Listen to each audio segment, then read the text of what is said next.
नमस्कार जय जगन्नाथ मु पिंकी मई पिंकी ब्लॉग चैनल को आपन को स्वागत करूची। आज चलो देखिबा दही बरा रेसिपी। यदि आपन माने मो चैनल नुआ छथि मो चैनल को सब्सक्राइब लाइक करतु। तेरे चलो देखिबा दही बरा रेसिपी। खंतु मु किछि बिरी नेइची ताको 8 घंटा भल भाबरे बतुरे नेइची। एबे ताको हल्का पानी देई ग्राइंडिंग करि नेबा। देखंतु मु बिरी ग्राइंडिंग कर नेइची ताको भल भाबरे 15 मिनिट फेणी नेबा। देखंतु स्वाद अनुसार लूण पके देली। आपण माने देखि पारुथिबे मोर भल भाबरे फेणी जाईची। फेणी हेची कि नाही किछि पानी रे पके कि देखि नेबा। देखंतु भल भाबरे मोर फेणी जाईची। एबे बरा हमरे ता एबे किछि सुजी ऐड करि नेबा। एबे देखंतु मो तेल गरम हे जाईची। बरा गोटी गोटी की पके नेबा।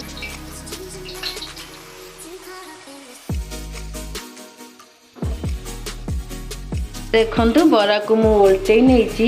गोटे पट साइड बरा को बेसी लाल करिवा नाही काहेकि ना दही बरा रे बेसी बरा लाल होई न थाए।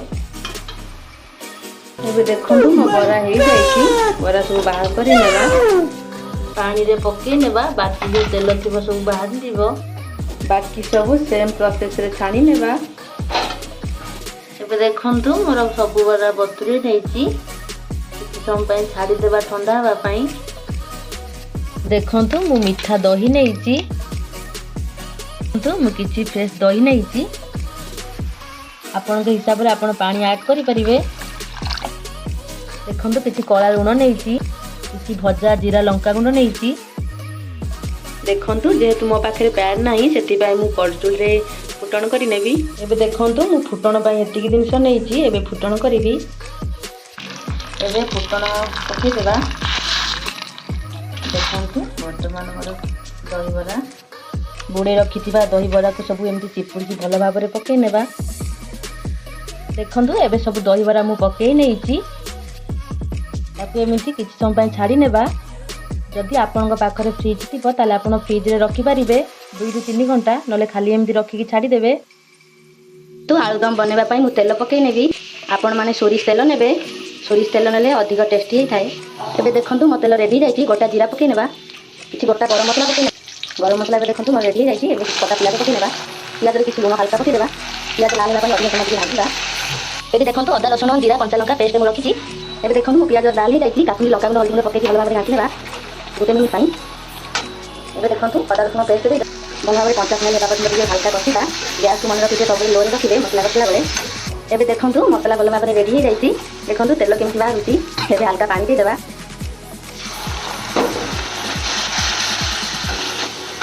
एबे देखंतु किछि मीट मसला चिकन मसला जीरा पाउडर धनिया पाउडर नेकी भल भाबरे गोली नेबा। एबे देखंतु दुईटा टमाटो काटी नेकी काटी पकेकी ताकि किछि समय पय घोड़े की छाडी देबा। एबे देखंतु मसला हमर रेडी हे जाईची। सीधा आलू पके नेबा। बोलते बोले कि किछि गरम पानी ऐड करबा।